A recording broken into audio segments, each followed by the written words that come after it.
It was said that in a little German village, during the 30s, people had their own idea of what National Socialism was. Nazism, they thought, had something to do with purity. Indeed, they even believed its most important feature to be sexual denial. And when the old women talked of this stringent demand, they would shake their troubled heads and say, "This National Socialism is a tough one. It's only the teacher who might manage it, or maybe the barber." Even though the villagers had their own idea about Nazism, they nevertheless touched on something important. Nazism's dream of creating, through purity and sacrifice, a more beautiful world.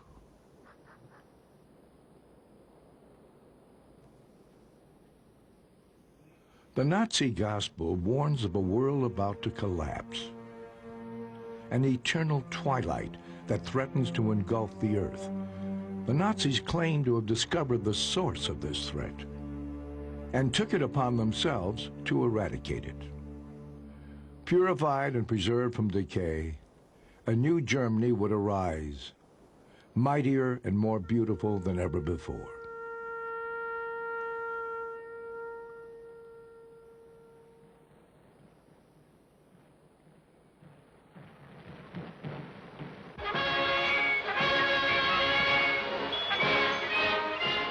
Germany celebrates German Arts Day in Munich, 1939.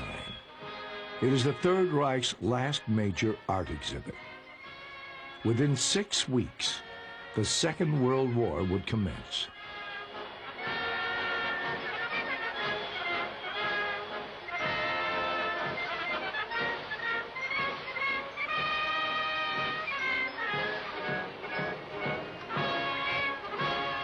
Yes, this government, half of which consists of men who once aspired to serve the arts, is conscious of the artist's role as an intermediary, declares Hans Friedrich Munk, author and president of the Reich's Chamber of Literature.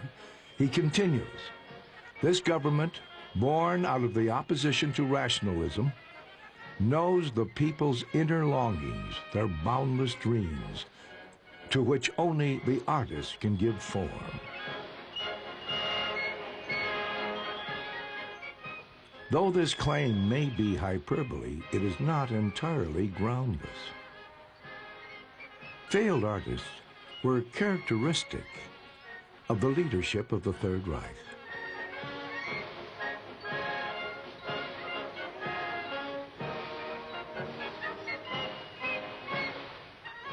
Several of the men nearest Hitler had made serious artistic endeavors. Goebbels, for one, who had written a novel as well as poetry and plays. Or Rosenberg, the party ideologist who had dabbled in painting and entertained literary ambitions. Or von Schirach, Hitler's youth leader, who was considered one of the Reich's foremost poets.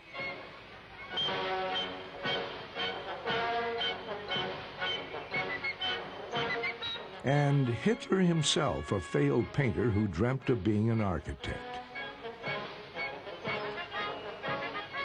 He never abandoned the dream. His artistic efforts extended into the 1920s. Pedantically drawn watercolors in the style of postcards.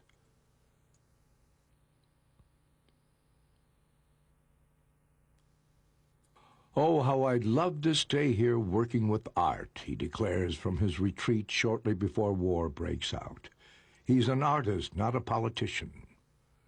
And as soon as the war is over, he will retire and devote himself to art.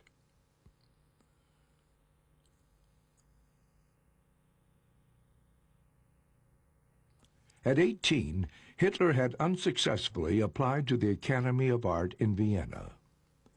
Refusal was a hard blow, but he hid his disappointment. Instead of returning to his home in Linz, he remained in Vienna. He drifts around Vienna, goes to the opera, paints a little, Occasionally, he devotes himself to some far-fetched artistic project. He and his childhood friend, August Kubitschek, make an amateurish effort based on an idea that Richard Wagner abandoned, to write an opera together. 3 years earlier, he and Kubitschek have had a decisive opera experience, and at the theater in Linz, they have seen Wagner's opera Rienzi.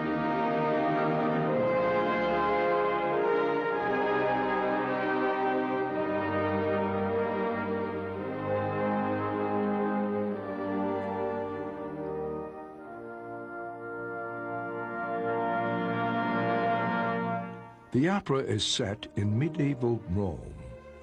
Rienzi, the people's spokesman, rises against the aristocracy. He wants to turn the clock back 15 centuries and re-establish the Roman Republic of antiquity. In that spirit, he lets himself be made tribune of the people. But Rienzi falls victim to a conspiracy.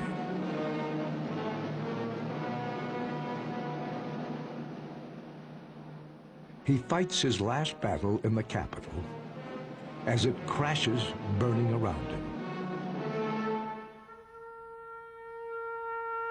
Hitler is deeply moved by Rienzi. Overwhelmed, he outlines for Kubitschek his plans for his own future and that of his people. Later he would say, "It was in that hour it all began." This experience cemented 3 fixations in Hitler that would never lose their grip on him. His fixations on Linz, his home city, on antiquity, and on Wagner. "Whoever would understand Nazism must first know Wagner," said Hitler. And indeed, Wagner occupied a special place in Hitler's imagination. Wagner's political tracts were early favorites of Hitler's. Already in Linz, he had fantasized over his own operas, so extravagant as to eclipse Wagner's works. It was opera's scenic possibilities that fascinated Hitler, the fantastic illusion, the flight from reality.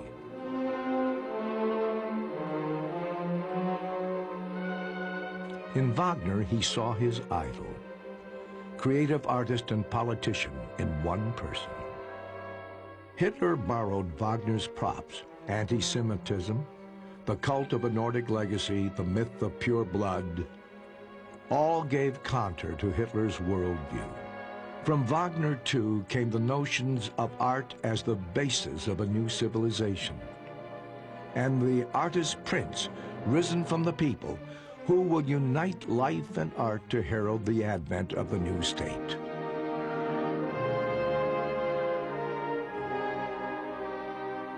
Hitler found use for his artistic bent in political work. He created Nazi props, everything, from uniforms to flags and standards. With his own sketches and instructions, he gave the Nazi movement its form. Hitler's 1923 sketch of the party standard. The goldsmith Gar prepares from Hitler's sketches the first standard of the NSDAP. Propaganda provided the outlet for Hitler's artistic ambitions.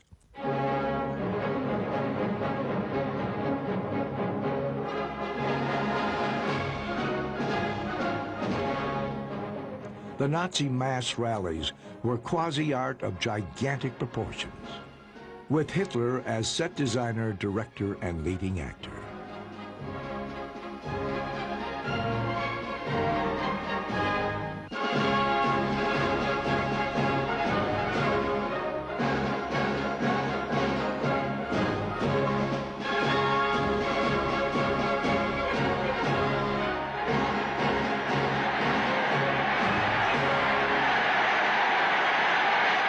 Mass rallies also embodied a central Nazi ideal, the myth of the body of the German folk. This myth, The people, the masses, seen as one body with its own circulatory system, would become a basic element in the Nazi vision of racial purification.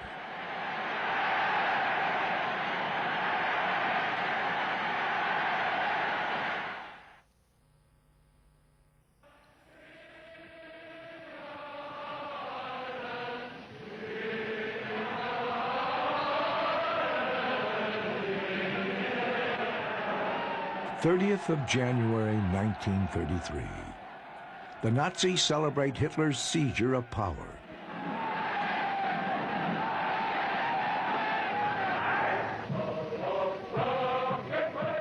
Feverish activity is begun to quickly gain control over every level of German society.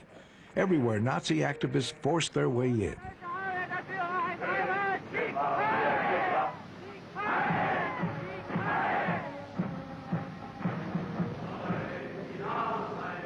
A proclamation is made in March. What German artists expect of the new government.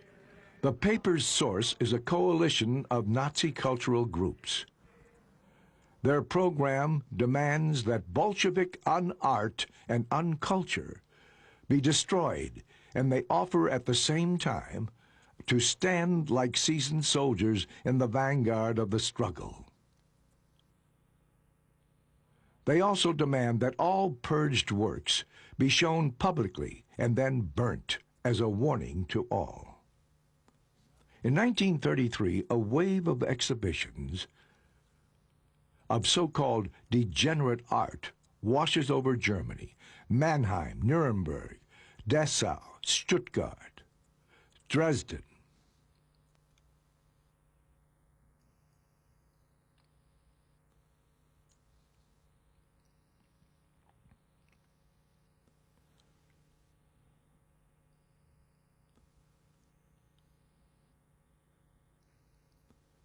Already in the early 20s, art was of first-rank importance to the Nazis.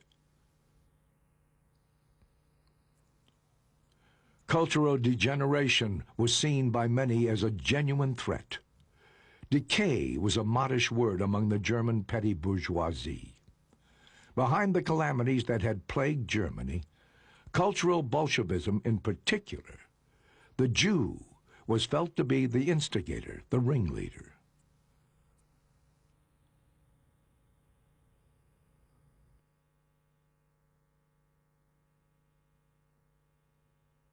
With its skewed perspectives, avant-garde art was to the Nazi an augury of impending doom. To them, the chaos they perceived in it was visible evidence of spiritual and intellectual depravity. In 1928, under the leadership of Rosenberg, the first Nazi cultural organization was founded. The National Socialist Society for German Culture. One of the 6 founders is SS leader Heinrich Himmler. Later, the society renames itself the Defense Guild for German Culture. The offensive against modern art soon took on a hygienic character. Modern artists' works were said to show signs of mental illness. Their creators were ripe for the madhouse. One of the Defense Guild's most influential members, art theorist Paul Schultz-Domberg, begins a nationwide speaking tour in January 1931. In the world of German art, a struggle to the death rages, not unlike the struggle in politics. And it must be fought with the same gravity and singleness of mind, he says. Showing lantern slides to illustrate the lectures, he projects his vision of art hygiene.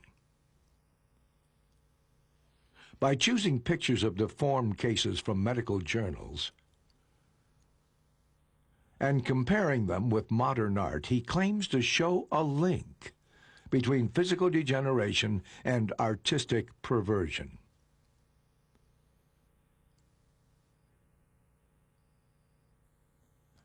The pictures and diagnoses are supplied to him by Dr. Weigand of Hamburg University Psychiatric Clinic.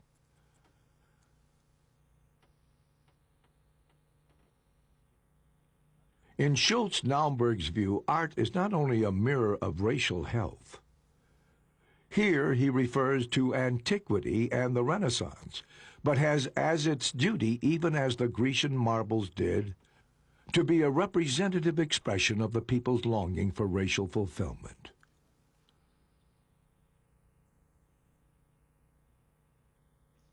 On seeing these pictures, no one can identify them with anything but the misshapen wretches in clinics and madhouses, where the blighted and degenerate of our species are gathered, concludes Schultz-Naumburg.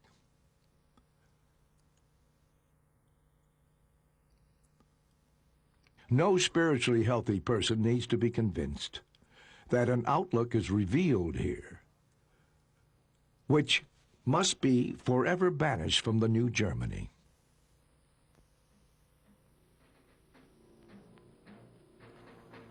On July 14, 1933, a new law is enacted. Dies Gesetz soll Helfer sein, das Kranke auszumerzen. Ebenso wichtig ist es, das Gesunde und Starke zu fördern. It permits mandatory sterilization of the insane, the asocial, and the hereditarily tainted. But this law is only the first step in an ongoing process.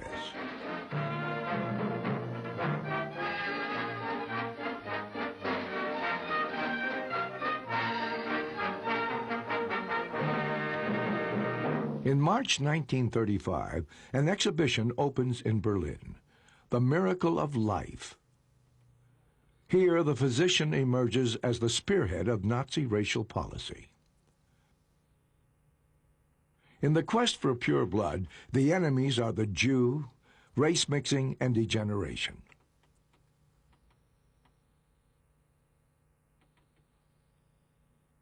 In a special section, Schultz-Naumburg's comparisons turn up.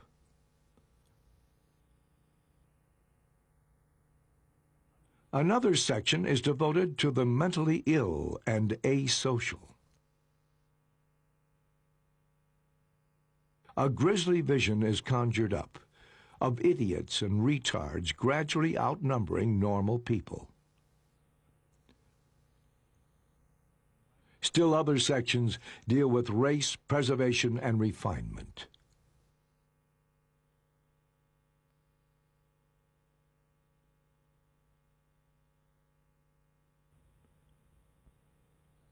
Our first principle of beauty is health, Hitler declares. The methods of medical science will ensure that end. With the physician as aesthetician, aesthetic problems became medical ones. This exhibition already defines the presumptions underlying mass murder.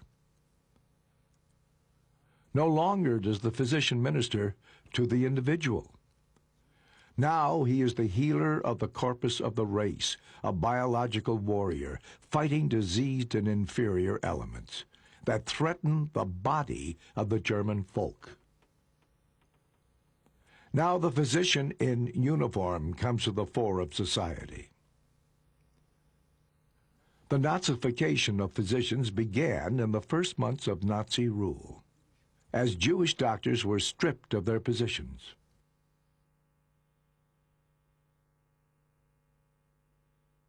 This mass expulsion created undreamt-of career possibilities. Physicians with the right ideology quickly soared to the top. Special schools offered courses in Nazi medicine. No other profession could boast so many party members. 45% of German physicians belonged to the party.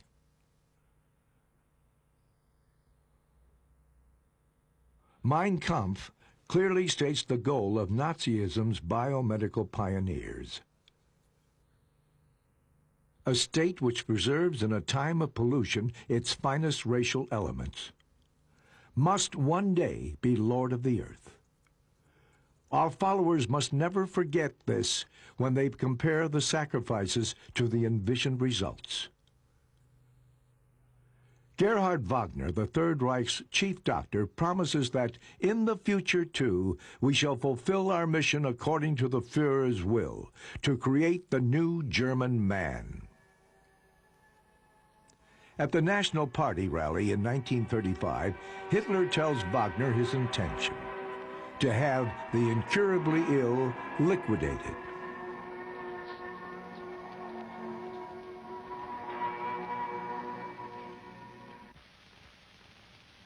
Was wir uns unter der deutschen Jugend der Zukunft wünschen, ist etwas anderes, als was die Vergangenheit sich gewünscht hat. Wir müssen einen neuen Menschen, auf dass unser Volk nicht an den typischen Degenerationserscheinungen dieser neuen Zeit zugrunde geht.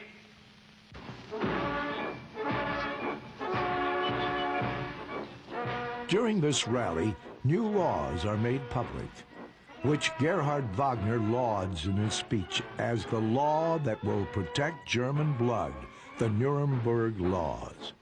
Marriage between Germans and Jews is outlawed.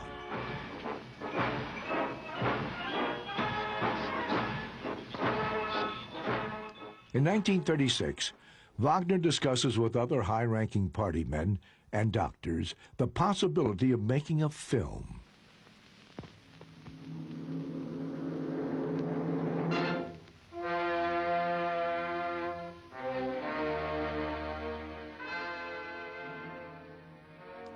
At the film's premiere in Berlin, 1937, Dr. Wagner gives the welcoming speech. The film will be shown in every cinema in Germany. Alles Lebensschwache geht in der Natur unfehlbar zugrunde. Wir Menschen haben gegen dieses Gesetz der natürlichen Auslese in den letzten Jahrzehnten furchtbar gesündigt. Wir haben unwertes Leben nicht nur erhalten, wir haben ihm auch Vermehrung gewährt. Die Nachkommen dieser Kranken sahen so aus.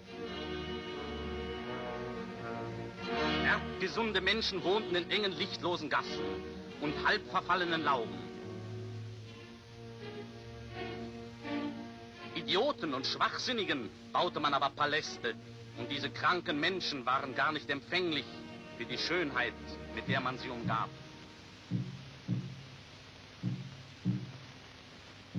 Das deutsche Volk kennt das ganze Ausmaß dieses Elends wohl kaum. Es kennt nicht den drückenden Geist jener Häuser, in denen Tausende lallende Schwachsinnige künstlich ernährt und gepflegt werden müssen, die tiefer stehen als jedes Tier. In den letzten 70 Jahren hat sich unser Volk um 50% vermehrt, während die Zahl der Erbkranken im gleichen Zeitraum um 450% gestiegen ist. Wenn diese Entwicklung so weiterliefe, würde schon in 50 Jahren auf 4 gesunde Menschen ein Erbkranker kommen. Ein endloser Zug des Grauens würde in die Nation hineinmarschieren. Maßloses Elend über ein wertvolles Volk kommen, das dann mit Riesenschritten seinem Ende entgegenginge. Das Gesetz zur Verhütung erbkranker Nachkommen. Beautification of the world was one of the tenets of Nazi ideology. Once long ago, the world was beautiful, but race mixing and degeneration had polluted it. Only a return to earlier ideals could make mankind flourish again.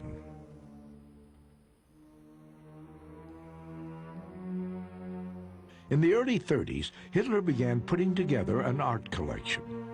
This private gallery gives an inkling of his worldview and the ideals he sought to reestablish.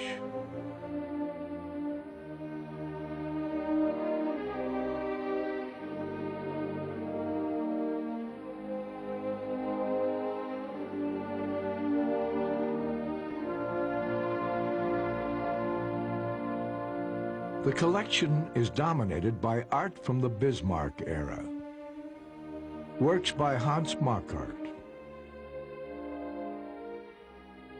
Franz de Frager, Rudolf Epp, Franz von Stuck,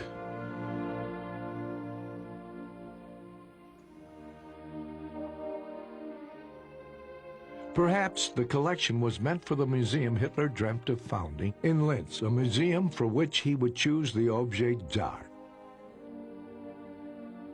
and where he alone would decide what great art was. The collection reveals how limited Hitler's intellectual world was. Among the 74 works included are a few portraits, all of them painted from photographs. One of Hitler's mother, one of his father, two of his niece, Gelly Raubel, the only woman Hitler was ever close to, a suicide in 1931. One of his deceased chauffeur, Julius Schreck, and one of Richard Wagner.